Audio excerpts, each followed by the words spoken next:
All right, we are back once again on the United and Everything Football podcast. As I speak to you, Joshua Zirkzee has landed in Manchester to start his medical as the first signing under the Ineos regime.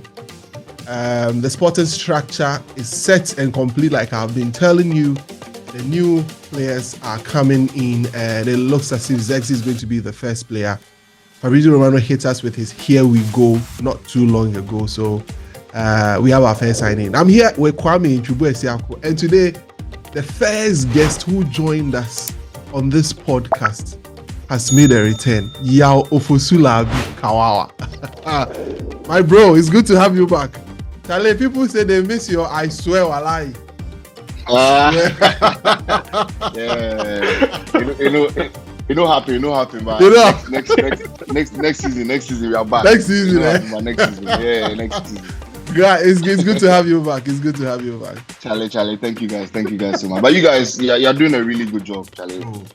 Thumbs up to you guys. Thank you very much. We really appreciate it coming from you. Kwame, how have you been? Excited. Finally, some business. Some business, right? Finally. Yeah, getting it right. It's happening. It's happening. Here we go. All right, so we'll be joined by Michael Akobia the Messiah along the line on this podcast. So it'll be the four of us here for the next 1 hour with you. So we'll be discussing the transfers as well.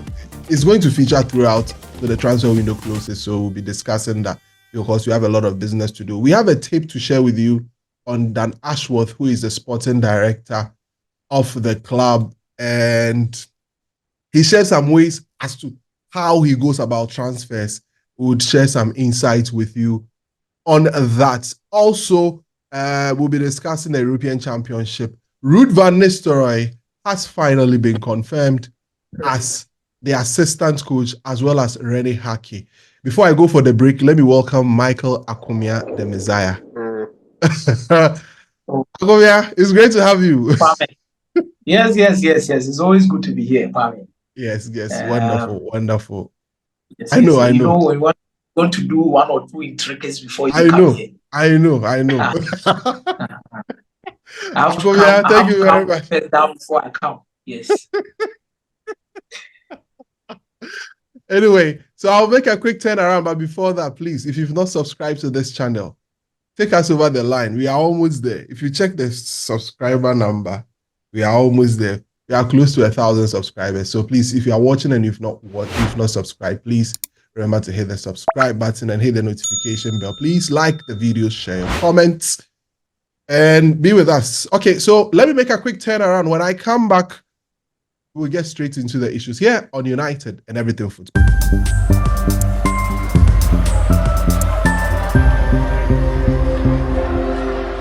Thank you very much for joining us. Welcome back to United and Everything Football podcast. So Joshua Zirkzee is in. He's in Manchester doing his medical as we speak. I'm sure by the next update I'll be giving you, he will be holding the jersey, telling us why he wants to play for United. And it's been a dream. We know players. It's been a dream to play for this club all my life. I love the team. All be lie. Anyway, guys, Kawa, I've not heard your views on Joshua Zirkzee. What do you make of it? Yeah. There's a Is he an Agolu man? Oh no. Oh no, he's not an Agolu player. But I think the last time I was excited about a United transfer was one matter. I think, that's like 2013. Yeah, I mean, that was when I was like really, really excited. But I think after that, the way the transfers have gone, I have not particularly been excited about any transfer. Yeah. But Joshua Zirkzee really looks good. I think that if we are going by what Ten Hag said last season, where he said he wanted to make United the best transition team in the world, if you're going to go by that rule, then I think that he now has an attacker who fits into what he wants to do, and that is good for Man United. Now the thing is that after losing Martial, you want a player in the mode of Martial, not necessarily the same kind of player, but someone who would do what Martial was doing before he left the club. And I think that Joshua Zirkzee quite fits into that regard as that kind of player that United would need going forward. Yeah. I mean, he just doesn't score goals. He knows how to beat a man. He can pick a pass. Mm-hmm. And I think all of those qualities were qualities that Martial had. And those are qualities that Rasmus Højlund doesn't particularly have. Mm-hmm. And so he's just looking for another striker or another attacker who is a bit different from Højlund, who can also bring something new to the club. And so, yeah, I think that this will be a really good signing. The boy just needs to kick it off. He just needs to just get up and running. I mean, Højlund didn't start particularly well. It got to him a bit, but within the course of the season, he showed why he was signed, and then he scored a number of goals for United, which was good.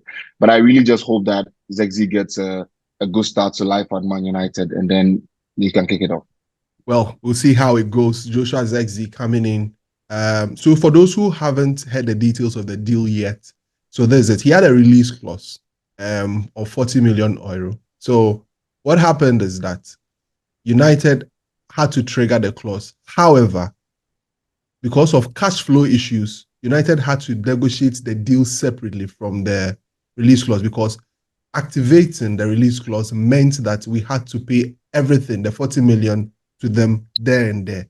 But United has cash flow issues at the moment. So as a result of that, has negotiated with them and are paying £42.5 million. And that has been spread over a period of 3 years. Euros, 42.5 million euros. Oh, sorry, 42.5 million euros. These things keep confusing me. It's around 35 million pounds, right? If I'm not mistaken. So that's it. I don't know, Kwame, it sounds good. You barely get strikers for that price in this current market. A young striker, you seem to have a high ceiling. I mean, your general make of the deal, then we'll just make an explanation of how Dan Ashworth and how he goes about his transfers, and then I'll come to Akomi on that. Kwame. It's when you go by the numbers, it's a great deal, because like you said, we've been spending silly money on players over the past few years. So to get this kind of deal, it sounds great. But I'm just a little bit skeptical about his output. Mm-hmm. He scored 12 goals and had 7 assists in the Serie A last season. I think that's his most prolific season in one of the top leagues. He's played in Belgium before where he did good numbers, but that's the Belgian league. In the Bundesliga, he didn't do much. In the Serie A last season was his breakthrough season in a quite unique system under Thiago Motta. So I don't know how he would take to playing in the Premier League. I'm just hoping. See, everything. My hope is just based on the fact that we rarely go back to back bad seasons, even in this past horrible decade. It's almost been just seesaw. So I'm expecting us to soar this time around and rather to sink. So if you're going to do well, as I expect us to do, I'm expecting him to also kick off and have a good start. In terms of Ashworth and how he wants to work. You know what? Before that, let me share an audio of Dan Ashworth. He was speaking to the Training Grounds Guru in 2020, where the host of the podcast asked him about how he goes about his transfers and he said, this is my personal opinion. It's just 3 minutes long. Please bear with us. Listen to it, and let's come back and discuss what Dan Ashworth said about going about his transfers. One of the problems people do have with the technical director role, which is probably a little bit misguided, I think, is the thing of who makes the transfers, and they don't like the thought of a technical director imposing a signing on the manager. So I was just wondering how that process works of signing players between yourself and Graham and Phil. Sure. So I think this is only a personal opinion. So I don't know how all the other clubs work, and I'm sure some work in a slightly different way. If I sign a player that Graham doesn't like or want, it's a drastic waste of resources, because ultimately Graham's got to pick 11 players that he thinks are giving him the best chance of winning. And if he doesn't rate the attributes in the player that I do, then we're going to sign the player, we're going to invest a transfer fee, a salary, an agent's fee, and all those things for a player that Graham doesn't really want or rate and is not unlikely to play. It just seems a drastic waste of resources. So how we work here, so we agree the areas of the pitch that Graham would like to try and improve, or there's a player that's coming out of contract, or there's maybe coming towards the end of his career, or there's a player that we think might get sold. So we look at all those areas, and then Graham's like, okay, fine. On that basis, I'd like position X. So, okay, fine. So what the attributes we're looking for, we've already talked about our club alignment, our club DNA, and some of the things we're looking for. Our first point of call is, what have we got? So if he wants to, I'll throw a position. He wants a centre-back. Okay, what have we got in the system? Okay, well, in the system, we've got Ben White, who's out on loan. We've got Matt Clark, who's out on loan. We've got Leo Ostergaard, who's out on loan. We're really lucky with centre-backs, I have to say. So, right, will any of them do, Graham? Yeah, okay, well, blimey, I actually like all three of them, and they all three did really well on loan last year. Okay, so Ben White's the one. They all came back for pre-season. Ben was the one that Graham wanted to keep in the building and play him with the Premier League. Scenario number 2 is we haven't got that position in the 23s or out on loan. 18s are normally a bit too far away from the first team. So we need to go into the market. We now need to try and buy one. So it's like, okay, which attributes are really important? Well, we think we've got a good idea of that. How are they going to fit into the team? Danny Welbeck, we were looking for a sort of a bigger physical profile, number 9. So we had Connolly, we had Malpai, both of them, a little bit shorter, maybe don't quite have that physical presence that Danny has. So we're looking for something a little bit different. They were the attributes. Danny came available. The recruitment department liked him. Graham liked the profile, liked him. And then, okay, let's see if we can try and get a deal done. But it's got to be in agreement. And we would look at, firstly, do the numbers fit? So, we all like Harry Kane, but he's not coming to us. So, Messi would be another one, So you've got to have a reality of what sort of budget and transfer budget you've got. So, do the centre forwards we're looking for, do they fit within our budget? Yes, they do. Okay, great. So we've got a list of 5 now. Recruitment point of view, right? You might want to order those, from 1 to 5. What do we think?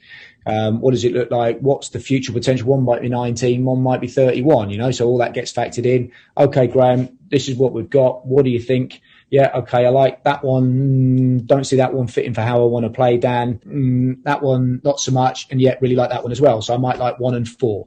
Okay, fine. We'll see if we can try and get one of those over the line and try and get a deal done on that one. So we'd always work with, Graham's preferred choice.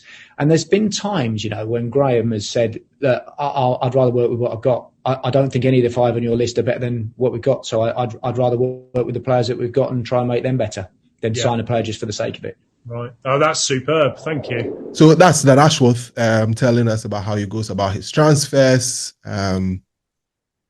He looks to be a man who doesn't impose. And he's trying to build consensus with the first team manager. Because he says there is no sense in going to buy a player for the manager who wouldn't use the player. Because you spend a lot on transfer fees, on agent fees. Player comes and the manager decides not to play him. It makes absolutely no sense. There is one part that I couldn't add because of time constraints. It says there are times that they make signings that are not for the manager necessarily. They loan out. An example of that player was Moises Caicedo. They saw an opportunity, a good player. They bought him, loaned him out to clubs in Belgium, found a way to see that he played under 23s for Brighton for some time. And then they realized that he had gotten to the peak period that they should introduce him to the team. And that was when he came in. So those are the kind of signings that they also do. That one, they don't necessarily consult the manager. They just buy it for the club, and that's it. Kobbie, let me hear you. What do you make of it? Especially on the back of Erik ten Hag and his signings at United over the past 2 seasons. He has been a veto and all of those things. How do you tie all of this together? There is a reason why this club was so determined to land Dan Ashworth. There's a reason why we paid £10 million for him. It's unprecedented. No one has ever paid that for a sporting director before. There's a reason why Newcastle were hellbound on making it very difficult for us to get him because they knew the kind of assets that they had. He seems a very reasonable man. He seems someone who wants to give everybody the opportunity to have a say in how the club is run. Yet he oversees everything and makes sure everything is actually on point. Yeah. What I do agree with him is what you just said right now, that it's it doesn't make sense imposing any player on any manager if the manager is not going to play that player. That's just a waste of money. And we've come to learn that Ten Hag actually still retained his vetoes. Almost everything that he had in his previous contracts is still as it was. It's not like anything has changed. Even with the choice of managers that he was asked to do, bringing in Ruud van Nistelrooy and Rene Hake, it's still his decisions. They have still given him the keys, But then the difference now is we have football people who have make proper football decisions alongside, rather than just hope that the manager gets it right. So if for instance Ten Hag insists on too many Dutchmen to get to a point to go like that's just too much. He must as well just mix it all up a bit, because from what we are hearing right now, it looks like we are proper Dutch. Yeah. We are super duper Dutch.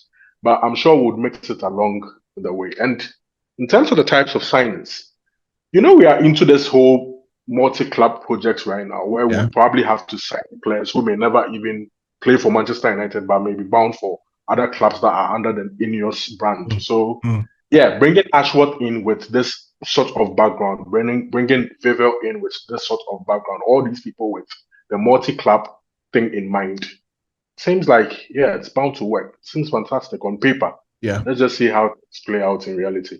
Okay. All right. Carl, let me get to you. You've listened to the audio.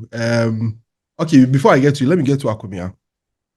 Akomia, so that's Dan Ashworth and what he had to say with regards to how signings are done under his regime, or how he ran things at Brighton. What do you make of it? I think, as I've always said, this is a bigger test for him from being with the national team, being with Brighton and Hove Albion, and also being at Newcastle United. United is having a larger fan base. When it comes to criticisms, things are way blown over heads. When it comes to scrutiny, people are always focused on you to do something better.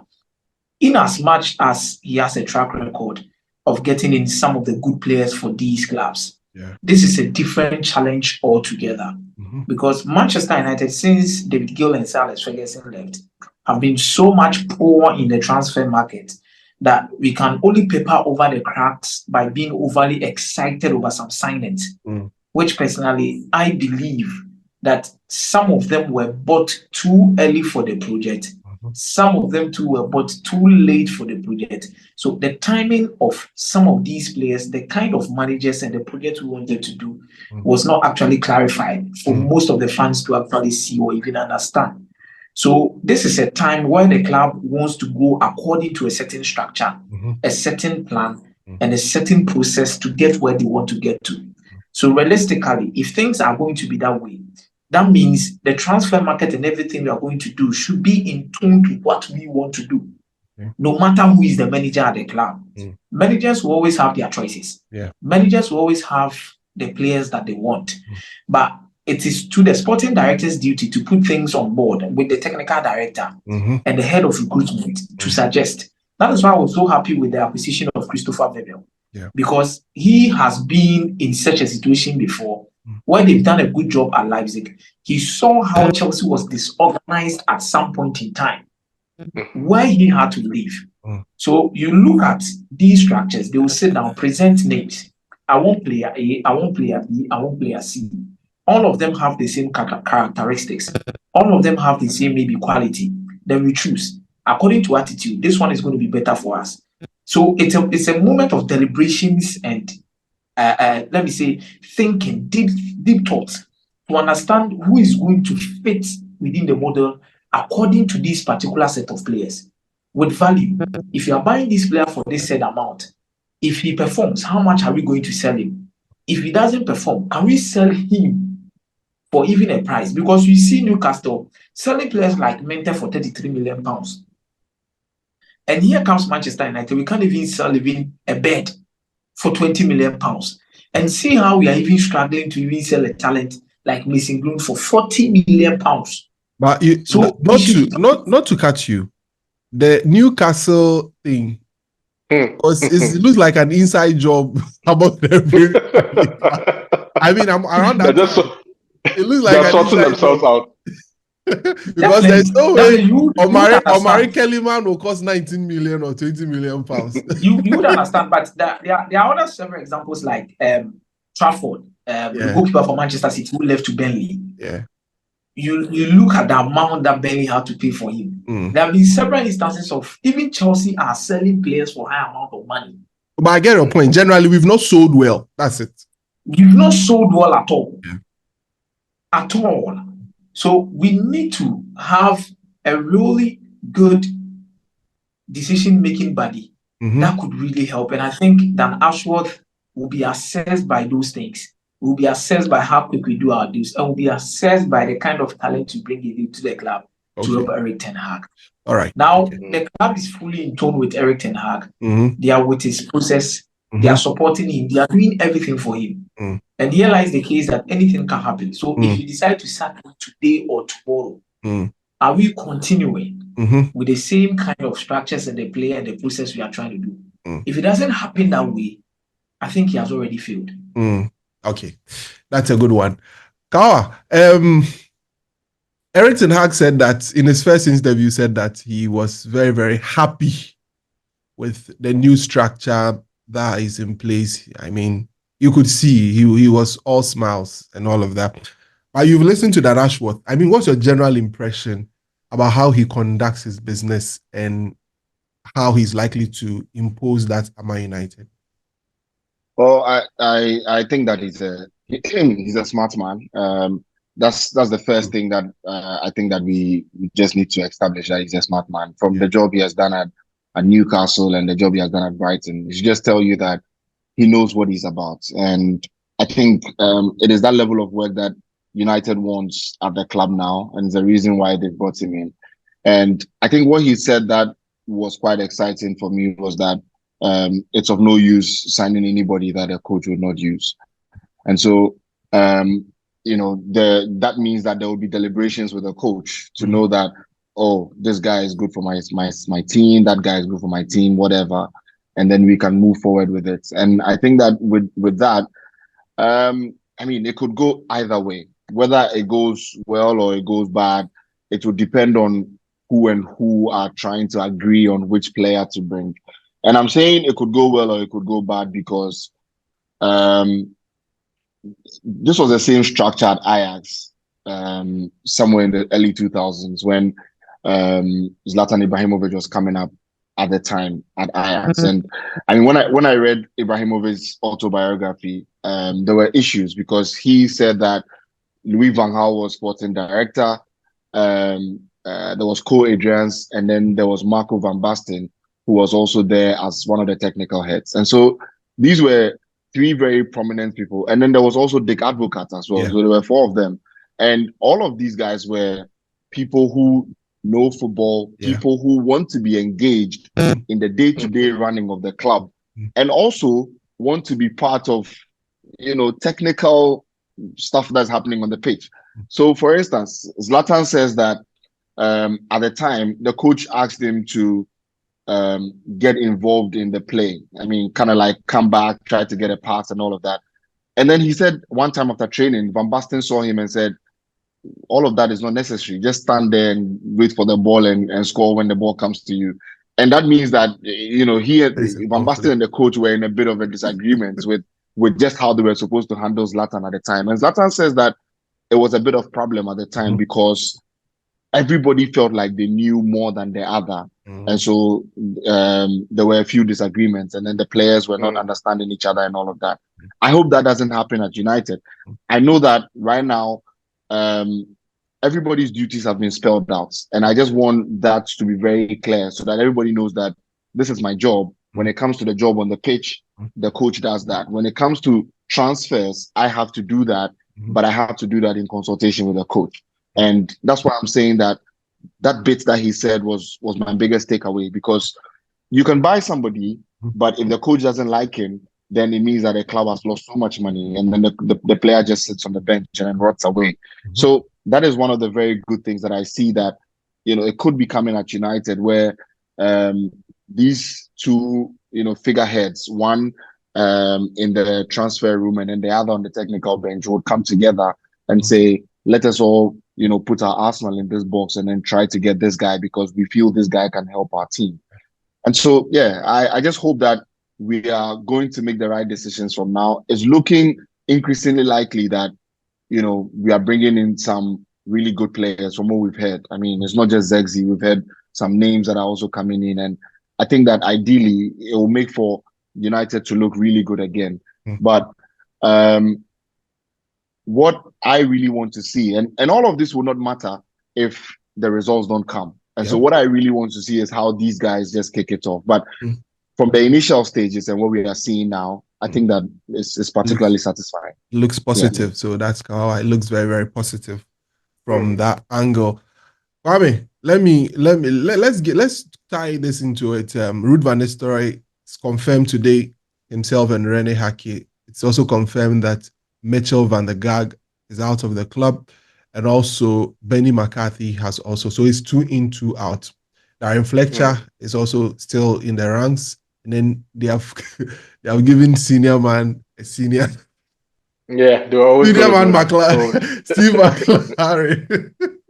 What's the title again? Senior, I don't even know. I think head coach, senior head coach, something. Yeah. They just found the role for him. Let's find something for the man. What's your thoughts on that? I think there are upgrades because I consider Ruud van Nistelrooy to be a better coach than Benny McCarthy for sure. Yeah. And Rene Hake has coached an actual first division team in the Dutch league before. Van der Gaag was the assistant coach at Ajax. That's the best he's done. So if you look at it from that angle, the coach was asked to improve on his coaching staff, and he's chosen 2 coaches from the Dutch league who were actually coaching good teams. Yeah. And then they are his assistants now. They're upgrades. But Kawawa has raised a magnificent point. Yeah. So sometimes too much fish in the soup might not necessarily be the best thing. I've actually have not thought about it from that angle, but it's actually a splendid point. You don't want people getting into each other's way. So if the roles are as very well clarified, I think it will leave us in good stead. I'm hearing Ruud van Nistelrooy is coming in as a strikers coach. I don't know how true that is, but if that is his specific role, like that of Benny McCarthy, and that he's supposed to work on these young centre forwards that we have, turn them into world-class strikers in the next couple of years. And I think there is no better person you could have chosen for that particular job than him. Rene Hake is just there to do the drills and everything that Van der Gaag was doing on the training pitch. And then Fletcher still sticks around because Fletcher has to stick around. Yeah. Steve McLaren sticks around because Steve McLaren just has to stick along with it. So that's just about it. I think they are considerable upgrades. Everybody should just have a very clear, well-defined role, and then we kick on from. All right. Okay. Akobia, your thoughts?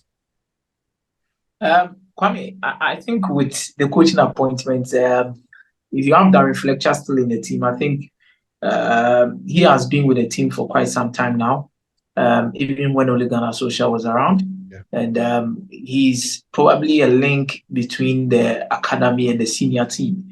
And he tries to bridge the gap for a lot of young players who comes to the rank and train with the senior players, how it feels, the kind of expectations that is on your shoulders and what you're supposed to deal with. You need such characters around because they are loved and they command some kind of respect, especially with what they did within the club. You know, you also have to keep Steve McLaren around because he worked with Sir Alex Ferguson, the most successful coach in the history of Manchester United.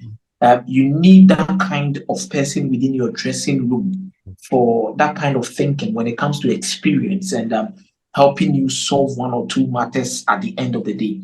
I know we had a bad dressing room last season. It got to some point in time. They had to take McLaren and Van der Gaag to help sort out these mess within the dressing room. So you need such a figure around to add enough experience and also come from a point of view on raising standards and maintaining standards within the club. Then you have Ruud van Nistelrooy, who has also played for the club, understand what it means to wear that particular jersey. And he, in fact, he did so well in that particular jersey. And he commands that level of respect. Just like we had Ole Gunnar Solskjaer at some point in time training Carlos Tevez, Rooney, and Cristiano Ronaldo. So you can come in and also have Ruud van Nistelrooy, who will also be coaching these particular kids to make them top players up front. Or even one way or the other, can also have a good input in how we set up, because he's already a coach. He works with PSV. I enjoyed his battle with Rangers against Van Bronckhorst. Tactically, he has shown he's there. So he's going to have a lot of input. Hake also would love to be around Erik ten Hag because they have the same vision, they have the same mentality, they have the same idea. And I think Manchester United is planning for continuity. Looking at the number of coaches we have at the bench there. So when Erik ten Hag steps out, because he came in with a Dutch model, working with a Dutch model, they could even decide to continue with maybe Ruud van Nistelrooy as the head coach. Still a Dutch. They can even continue to go with Steve McLaren. Still a Dutch. They could still even decide to go with Hake. He's still a Dutch. So there's a level of continuity thoughts here when it comes to the appointment of these coaches. I think we have a well-balanced coaching team. All that matters, I agree with Kawawa, is the results. If the results doesn't come, I think it's really going to be very hard to believe whatever we do. Definitely. What was your most iconic moment of Ruud van Nistelrooy? I mean, it's the Arsenal game, the one Martin Keown was all over. I mean, you can never forget that game. I mean, he scored a lot of really good goals, but I think that moment was just it for me. I mean, as a United fan who, when I was young, always wanted to get under Arsenal fan skin, I thought he did that brilliantly. And yeah, I mean, that's my biggest Van Nistelrooy moment, because I mean, if I want to pick out a goal, I think that all of the goals were too. He scored all sorts of goals. Exactly. So yeah, I think that moment with Martin Keown was what did it for me. Yeah. But what he's back in the club. What is he bringing? What do you think he's bringing to us? I think that I mean, Ruud van Nistelrooy was he was one of my idols when I was growing up. I mean, I really liked him, and I remember the Arsenal fans I went to school with. There was always an argument of some sort on who was the better striker between himself and Thierry Henry. Yeah. And I think that, you know, in that time, I did not appreciate him as much as I did when I grew older and I watched some of the videos back. Yeah. And I'm just saying that, like, you know, when you are young, you kind of like see what these guys do, but you kind of feel like it's normal. Oh, you know, it's Van Nistelrooy, he'll score, or whatever.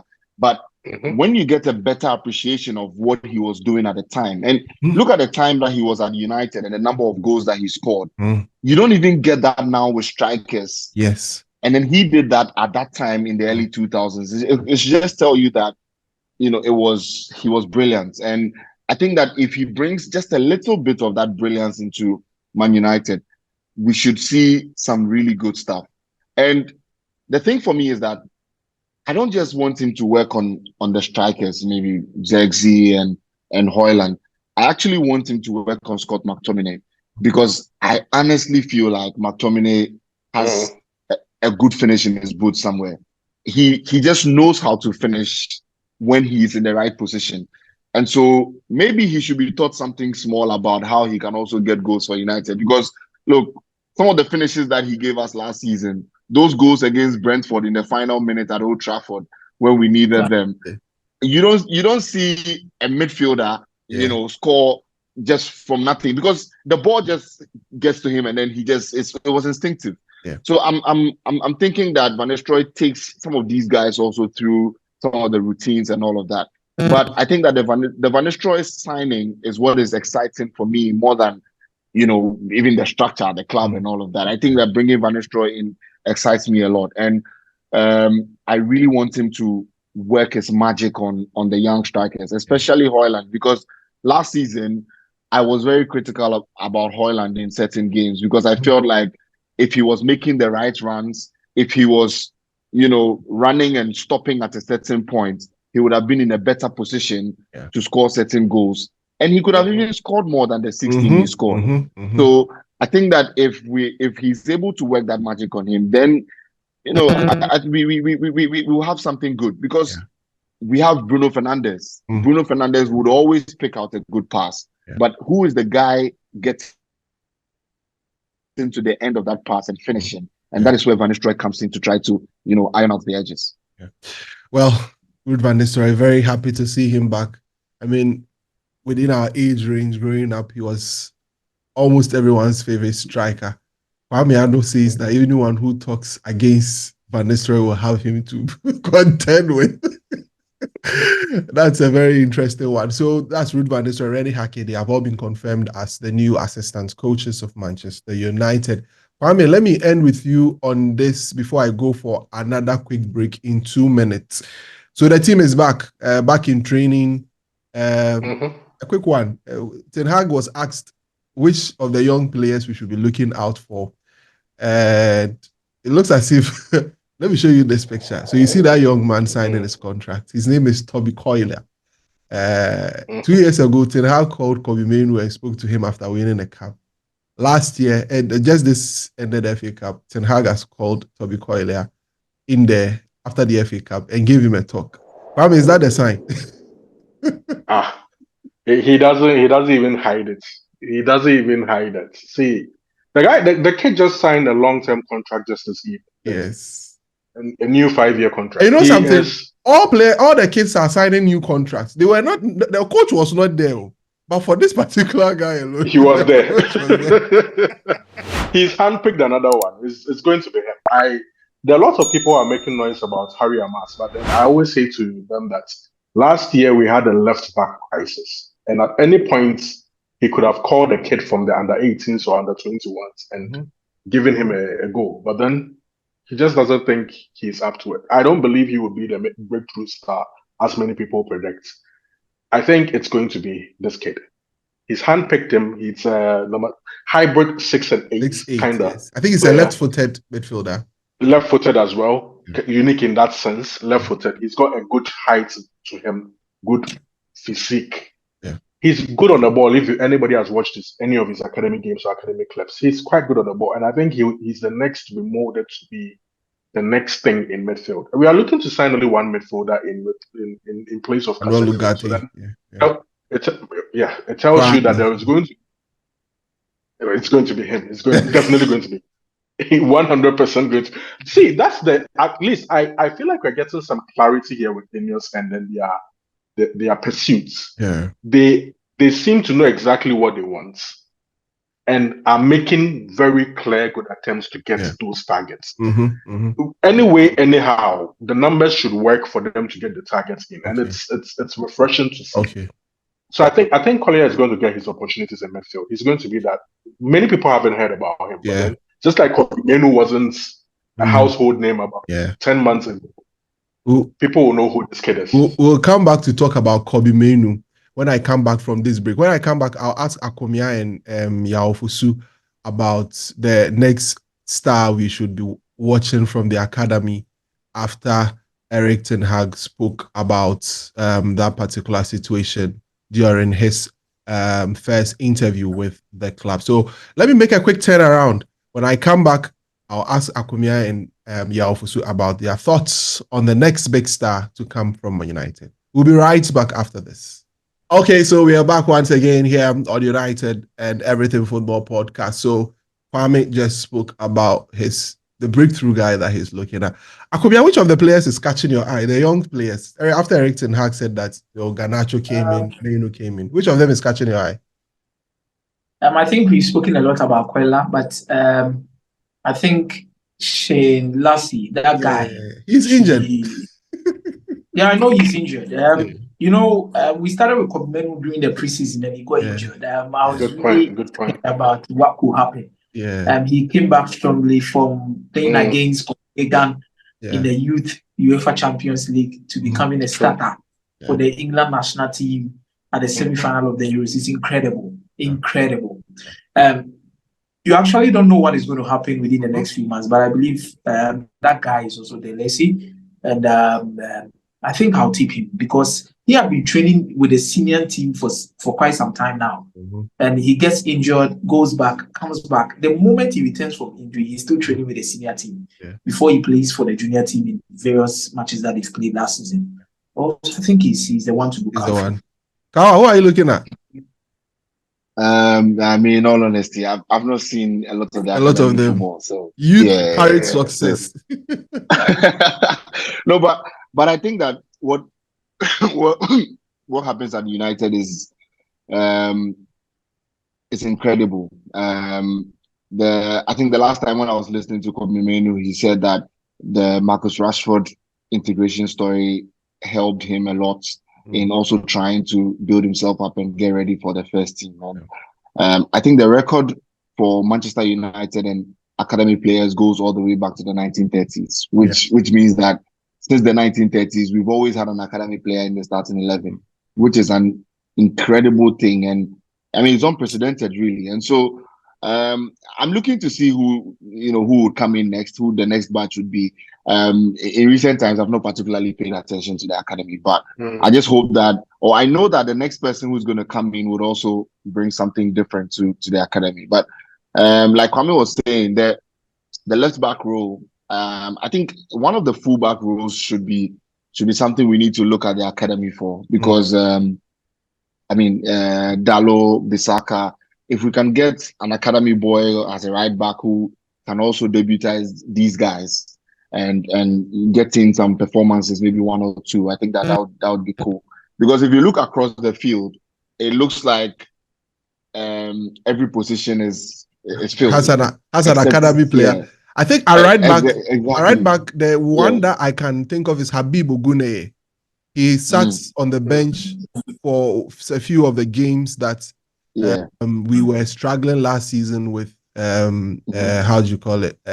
Defenders. Injuries. And then and Harry Amas at left back too has sat on there. He's one that a lot of people are actually tipping. So let's just see. I mean, I think the preseason will give us a clear idea of who we can pick, and then also they should be given an opportunity, maybe in the Community Shield. You never know, but let's see how it goes. But I'm just Community Shield is a final. It's a final for Tilhago. No, I'm saying maybe. Oh, necessity trainer by City Atlanta. You can bring.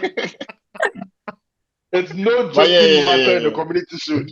I understand. Charlie, the guy has taken the Community Shield. He calls it a final. Oh no, but he needs it. I mean, he's not giving any trophy chance. Yeah, he needs it. Anyway, right.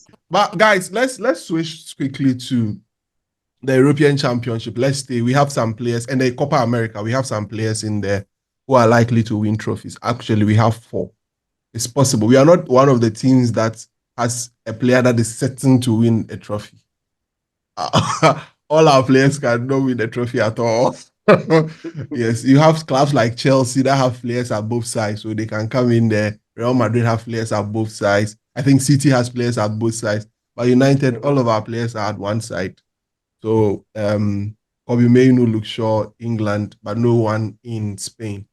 Argentina, we have Licha Martinez and then Alejandro Garnacho on one side. And they can lose it when they lose to Colombia in that final. But I want us to stay with Kobbie Mainoo. I don't know. Anytime I've tried to analyze that boy, I have been short of words, to be very honest. Because his quality and what he presents to the English team, you could listen to Gareth Southgate speak, and he said that the things he does looks simple, but it is not simple. Look at the way he dropped his shoulder against Switzerland. Declan Rice will pause the ball, look back, and pass back to John Stones. Mainoo had 2 players sandwiched in between him. I mean, he dropped his shoulder. The Nigerian will say, Otilo is gone. I mean, the quality that he brings in is amazing. Kwame, Mainoo, as like a tree man will say, you're a player. top talent. Top talent. See, sometimes I just sit back and he's that kind of player. Just have to sit back and enjoy watching him. Yeah. You simply have to sit back and enjoy watching him. But then a lot of what you see now comes from a certain background. He played futsal when he was young in Manchester. Futsal, you know futsal. It's on a small pitch. You have to be very, very, very technically good. You have to show a lot of skill. Yeah. And to evade. Yeah. Weave yourself out of space. Dribble and all those kind of things. And I think all that has come to the fore right now. England have have bottled this kind of talent before in Paul Scholes, in Michael Carrick. They need certain profiles in their teams at certain points in time, but then they overlook them for probably big names or people who just run hard enough. Southgate almost bottled it too with this whole Mainoo thing. A few months ago, when Mainoo made his England debut, United fans were like, you know what? This is a gift for you. You are struggling with your midfield combination, and a gift has just fallen on your laps with this boy. He showed up against Belgium, showed up against Brazil. In some way, somehow, Southgate wasn't brave enough from the start of the tournament to start him. But then, some way, somehow, as has always been for Gareth Southgate, he kind of figured it out somehow. That, you know what? He tried Trent Alexander-Arnold, it didn't work out. He tried Gallagher, it didn't work out. But then at the point in time, you just have to look at the bench and go like, you know what? I just have to play the kid. Yeah. If you said before the tournament that you will not hesitate to play him, why then do you go into the tournament and chicken out of playing the kid? When you look at other teams, look at what Spain is doing with a 16-year-old Yamal and a 20-year-old Williams on the other wing. Yeah. It's crazy. Musiala for Germany. When you are good enough, when you're good enough, it doesn't matter how old you are. You just have to play. And since he's been made a starter in the team at the crucial stage of England's games, he has made an absolute difference. Massive difference. I'm short for words to actually describe what he's doing, but then what he's doing at this age for England, it's insane. Yeah. 8 months ago, no one knew who this kid was. Absolutely nobody knew. This kid was playing for the junior team on his way to recovering from a long-term injury. And he took to the United first team like a duck in water. So easy. Yeah. And then in a few months, he's a starter at the Euros. And he's in the final. Yeah. And he's a shoe-in to start that final. Like it's a crucial piece to how England wants to play. Yeah. See, some people are just blessed. You know, you have this kind of talent that just comes through every now and then. The person's just special. Yeah. He's just special. You just have to accept he's special. Rival fans have to accept he's special. Even our own fans don't have to be afraid to say he's special. He's a special kid. Yeah. And hopefully, like I always say, United should build good teams around these players so that they do not dip in form at a point in time. And then we, the same fans, will throw these players under the bus. I don't want us to come here again in a couple of years' time when Kobbie Mainoo has a bad season because our team isn't good. And then we go like, Kobbie Mainoo should be so. Let me get to Akubia. Akubia, how much do you enjoy Kobbie Mainoo? For me, I liken his scanning to Xavi. The way Xavi scans his environment. Because before the ball touches the feet of Kobbie Mainoo, he has gone 360 on the pitch and know exactly where the ball is going. He has this touch that he used to evade press. There's some slight touch. Before the players will get to him, he's gone. He's gone with the ball. Akubia. Yeah. Kwame, to be very honest, I think Kobbie is a top potential, but he's not even there yet. He's not even there yet. Hey, then when he get there, we are there, no? He's not even there yet. There are some aspects of his games that he really needs to work on. Sometimes he quite switches off when it comes to recovering. Sometimes he looks quite delayed in that process of recovering possession. Yeah. And I also believe sometimes he needs to be very bold enough within this English team to give more line breaking passes than what we know him to be doing. At United, it is quite different because Bruno Fernandes, Casemiro, everyone on the pitch trusts him and believes that if I give this guy this ball, this is what he's going to do. For example, you watch the game against Manchester City in the FA Cup final. He was literally everywhere on the pitch, dropping deep. And you saw how Bruno Fernandes was always closer to him, trying to guide him, trying to help him. I watched the game yesterday and I was like, Declan Rice literally sees him closer to him, but he would choose to go with a difficult pass and lose it. For example, how he lost the ball for the first goal. Xavi Simons' goal. It was something that was supposed to be really simple for Declan Rice. Yeah. It was not the first time in the game. It was not the second time in the game. There was a point in time where Mainoo asked the ball in between two Netherlands players, and Declan Rice chose to go with a safer option at all costs.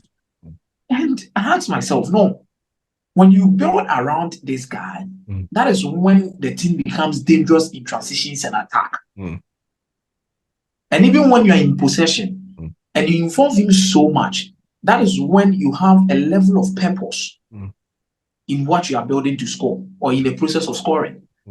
So why do you try to do other things other way around? And he also doesn't react. There is a certain level of personality he has that I love so much. He's calm, doesn't rush to get himself into play, doesn't look for the ball like Phil Foden will drop deep from the front and come back. He doesn't rush. He waits for his moment and he utilizes the chances that he's given at that particular moment in time. And he does so well with it. He knows when to speed up the game. He knows when to slow it down. He knows when to break lines. He knows when to relax and make sure that he does the vertical passes. And he's so much intelligent when he's around the penalty box. This is a player that looks so much matured than his age. But if he should work on his recovery, and he should also work on one or two things. I think he's 19 years old. These things will come naturally. Yeah. So I need not to even worry myself. At a point in time, I think the level is going to come back. England should be able to trust him, especially with Declan Rice, to play through that guy. Kawa, yourself, myself, Kwame, we are English fans. And we noticed how stubborn Gareth Southgate was. At the start of the tournament, and eventually had to succumb. He had to take a sole campaign. I call it a sole campaign for Paul Scholes. He was everywhere. On Instagram, one man campaign, Sky Sports, like everywhere. After every game, he would come on Instagram to post something. I mean, I don't know if you had that same feeling watching the English team and then knowing what was happening. Yeah, I mean, you don't have a player like Kobbie Mainoo and just for what he did last season and leave him on the bench. I didn't know what the thinking was. And in any case, if you are leaving Kobbie Mainoo on the bench, then you are supposedly starting someone who is better than him. And that person is not Gallagher. So what is the point? What's the point in leaving him on the bench then and playing Gallagher? So I just felt like it was good that everybody talked Southgate into starting him. And it's even better that he is justifying it with his performances on the pitch to show that he wasn't just talked about because he was some kid who was wallowing in hype, but he actually knows how to play the ball. What I think is a problem at this England team is that they play with a level of fear. And they've played with that level of fear all through the tournament. And that level of fear is what is thinking Kobbie Mainoo's creativity a little bit. Because if you watch Mainoo, there are certain points when he carries the ball, he surges forward, wants to pick out the pass in front, but nobody is running. There are no runners. And look, it happened so many times. Like in the game against Netherlands, I kept wondering what Bellingham was doing because Bellingham never moves. He only just stands. Mainoo is bringing the ball. Can you just move so that you get a pass and then do something with it? He stands, and then Mainoo gets close to him, and he doesn't know what to do. So he either passes the ball to him while he's standing, or he tries to look for another option. the first time Mainoo surged forward and then he gave a pass, was that pass to Foden where Dumfries had to clear off the line, which was a really good pass. You didn't even think the pass was going to go through at the time that he put the pass through.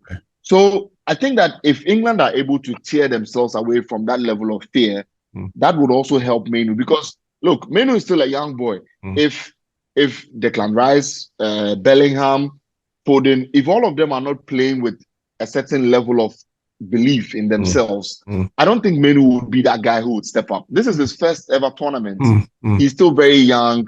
He has only played one season at Manchester United, so he doesn't want to come off as that young kid who not to cut you. Did you guys see the instance where he was teaching Kyle Walker about positioning? He was pointing him to about some position. I think it was a game against Switzerland. Exactly. He brought his attention, gentlemen. You had missed your position. You see, and that's what he gives you. So I think that if he plays 2-3 seasons more, when he goes back into the national team, he would have a bit more confidence in himself to be playing certain passes. But I think that if Southgate can just open this England team up a little bit, just a little bit, we'll see the very best of Kobbie Mainoo with the passing and even with just the mere dribbling that he does in midfield. Because look, when he gets the ball, he just knows what to do. He just knows that, oh, I need to turn around, or I need to pass this guy, or I need to do that.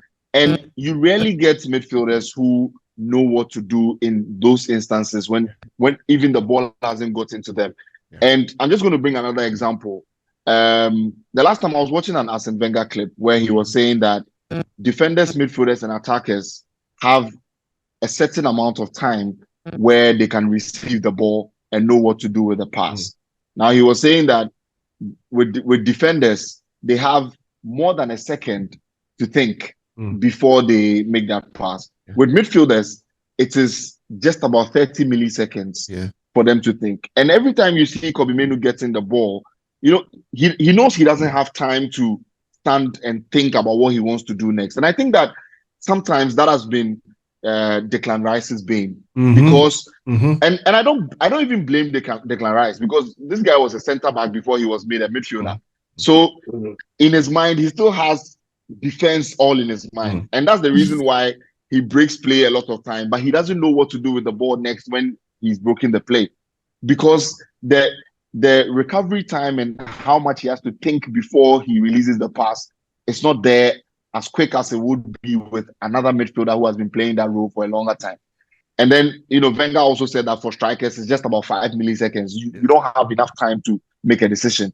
So it looks like Mainoo has that in mind, and every time he gets the ball, and when you watch young midfielders like Pedri, like Gavi, when you watch Thiago Alcantara when he was coming up, you realize how much, you know, he looks around before that. He just knows what to do. I think that Kobbie Mainoo has, and I hope that he's able to build on it a lot more. I mean, for me, every time I'm watching him, I am proud, because me as a media and I'm always very happy that, you know, he's doing what he's doing.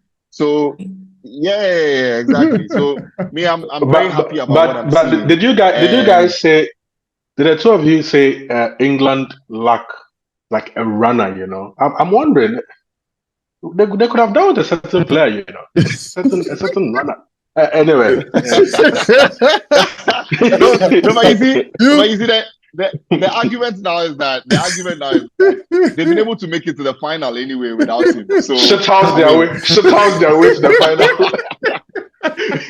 We are shamelessly proud of where we've got into, but we all know there's a huge element of luck here. Well, that's great. The runner was enjoying in Belfast when we wanted him to play football. He should sit at home. Anyway, the whole of England's left side is absolutely dead. We are playing at lopsided. We are so lopsided, but then everything goes through Saka. If it doesn't work, then that's about it. Anyway, guys, let's quickly look at briefly the United players in all the tournament that they've played. Your thoughts on that in 2 minutes, and then we would analyze the final, and then we'll bring this podcast to an end. Kwame, Our players, 4 of them are in the final, but generally what's been the outputs? Pelistri played very well for Uruguay. He's always played well for Uruguay, but then he didn't make it to the final. I don't want to go into the buhaha of the post-match that happened. It was crazy. What happened after the Uruguay-Colombia game? Did you see your one? Darwin Núñez was all over the place. After wasting all the chances on the football pitch, he took it on supporters in the crowd. Yeah, he was protecting his family. On our players, I think Lisandro Martinez is the biggest plus in the Copa America for Argentina. True. He has been immense. I've seen him appear in every team of every round. Argentina hasn't considered a goal with him on the pitch. No player has dribbled past him. He almost has 100% pass completion. And most importantly for Manchester United, he seems to be 100% fit now. He's going through almost 90-minute games back to back without any flare-ups or any issues. Yeah. So he's like the biggest plus. Alejandro Garnacho got his game time in the 3rd dead rubber game. Yes. What I was pleased for him the most is he made an appearance during the tournament. Yeah. So when we look back, in case Argentina win it, it's not like he just got by. He actually did take part. Yes. He then won the trophy. And it's good for his, just like Mainoo, these two have had an incredible start to their football careers. Yeah.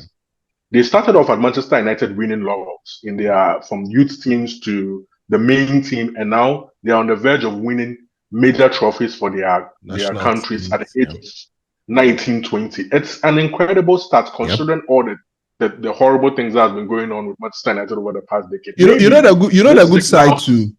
They won the FA Youth Cup. That's what I'm saying. They started from the youth side, yes, all the way to the senior side, and now they're doing it for their national team as well. Yeah. I'm hoping that this is sort of like a turning point for us, even as a club. With these two boys starting off this way, they will carry on doing that for the rest of their careers, long careers at Manchester United, hopefully. Sure, I don't know whether to call it a plus, but then after 4 months, he is back playing football again. I think Southgate is managing his minutes for now. He's just getting by, and he's doing a job for England.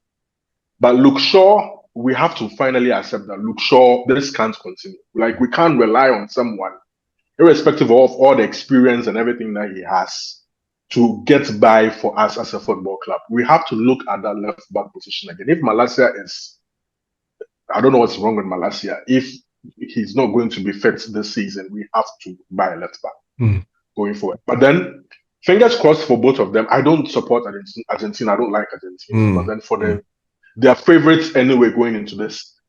Colombia have this long unbeaten record, blah, blah, blah. But still think that this game going on in Miami and all the things going around Messi, Argentina are most likely to win it. And that would be great for Lisandro and Garnacho. As for the Euros final. Wait. Before we get there, let's get to the other guys so that we will come to we'll end up with the Euro final. Okay.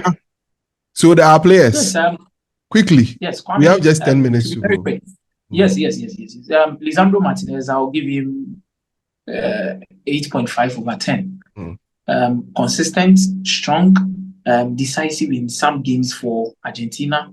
I think the rest of the 1.5 will come from there are some games where he played 75 minutes. There are some games where he played like 80 minutes. It's not his fault. Yes, and I believe if those things were added up, things would be good for him. Garnacho needed this particular kind of treatment to understand that you have to fight for your position in such a team. There's too much quality in the Argentine team. So he needs to fight for it. Maybe at Manchester United, he was getting it quite easy because of what PR Master was doing at some point in time.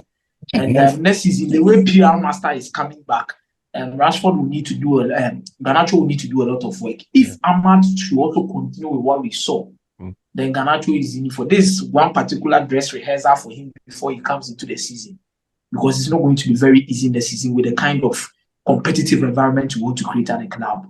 I just hope no more signings. If more signings are done, then this is a dress rehearsal. Pelistri, I'll give him 7 over 10. Good for Uruguay, consistent for Uruguay. But there's a lot to be attached to his game, especially with his decision making at some point in time. Then you come and look at Kobbie Mainoo, absolutely 8 over 10. Then you look at Luke Shaw. He has played a little bit, but he makes the team quite balanced. Back from injury, few matches, few minutes, but I'll just still give him 7/10 because what he brings to the England team, none of the players brings it to their left back or left wing back. He actually brings in a solid balance, and he brings in a certain level of calmness. So I think these are the ratings for these players I can talk about. Kawa, as for this set, there is no Agolu Masters in there. Then I'm no. Kwame, do you know? Let me ask Kwame. Kwame, do you know Agolu? No Kwame idea. doesn't know Agolu. Someone should explain. I have no idea what is going on here. Agolu is a girl. In Accra, Agolu is Agon. Like when you. Oh, okay. Yeah. Did somebody do that? Pickford. Haaland. There are many. I get a correlation now. I'm telling you. Hey, I get Haaland. I just say when you're short. Haaland. I just say when you're short. Anyway, I think that with Kobbie Mainoo and Luke Shaw, I was, to be honest, I was really annoyed when Gareth Southgate decided to take Luke Shaw to the Euros because the guy wasn't fit, and to hold on to him for that long and bring him in, the previous game. Lucky Southgate. Exactly. Yeah, exactly. And I felt like it was a big gamble, and he said it was a gamble as well. And to see it play out for him I think that it's really good. And Kobbie Mainoo has also shown that he's been really, really good. But I have not seen one game at the Copa America because I have refused to see the Copa America. So I can't comment about Lisandro. I can't comment about Lisandro or Garnacho, but I have downright refused to see Copa America. It's staged. It seems staged now. Yeah, exactly. And I don't see why I should waste watch your time. a competition like that. It keeps happening every time Copa America, every time it's Copa America. Yes. Too much of it. I think we've played a lot of Copa Americas in the last couple of years. Like 4 or 5 Copa Americas. It's turned into AFCON. A 4-yearly tournament has turned into AFCON. Charlie, at some point, they were playing Copa America Centenario. Copa America days. A lot of Copa Americas have gone on. They had to make sure somebody does it. Anyway, guys, let's do a quick one. Kwame, what should England do to win? 1 minute. 1 minute. See, England need to get lucky to win. England needs to get lucky to win. See, the reason why I say this is I've watched this Spain team, and they have been my biggest fear on the other side of the door. If you watch my predictions I've never picked them once.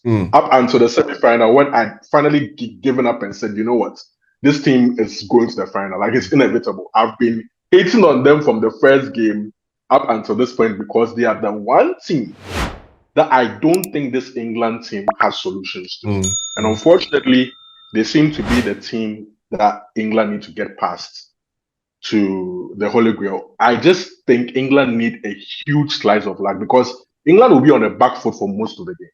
Most of the game will be on the back foot. I don't see how they can sustain any spell of pressure that would result in, a goal or something that would put England on the front. I just don't see it happen. I just think England would need to get lucky, get a goal, and hang on for dear life, see the game through, and then carry the day that way. But then I expect Spain to dominate. That's the only way I see England win a huge slice of luck. Huge slice of luck. Kawa, 1 minute. We have 4 minutes to go. Then I'll give the 2 minutes to Akubia. I honestly think that the midfield will be the deciding factor in that game. Will it be? It will depend on who carries the ball better. Yeah. And I think Spain have that. I think they have that in Rodri and Fabian Ruiz. So it will be very difficult for England in midfield. I've seen a lot of people talk about the wingers, but I don't think Nico Williams does exceptional against Kyle Walker. Nobody beats Kyle Walker for pace. And he knows that. He trusts himself on that. And so I don't think Nico Williams will give him problems on the right, on England's right hand side. Yes, yeah. Yeah, I mean, on the left side Spain's for Spain, England's right. For Spain, yeah, England's right, yeah. But also, I'm thinking of who plays. Will he bring in Shaw or will he stick with Trippier for who would mark Lamine Yamal? Yeah. And that also would be one of the things that I want to see. I think that either of them, whether it's Trippier or whether it's Shaw, I think they might also do a decent job on Yamal. And that's why I'm talking about the midfield and how I think that the midfield might be the deciding factor, because you don't beat Rodri. It will be very difficult to beat Rodri. The thing is, Rice would do his job as destroyer, but he may not be able to carry the ball as fast as England would want it into the final third. Yeah. The thing is that if England has played the football they've played with fear against Switzerland, Slovakia, and all, you just know that they are going to close shop against Spain. Yeah. Like, they are going to close it so much against Spain that, like Kwame said, they'll be on the back foot for a very long time. But I think that they need to use their set pieces, the corners, and then maybe the throw-ins should be things that England would probably use to try to create chances for themselves, because they will not get too many chances. So use your corners and then use the throw-ins very well. Those are the only ways that England can maybe exploit the Spanish.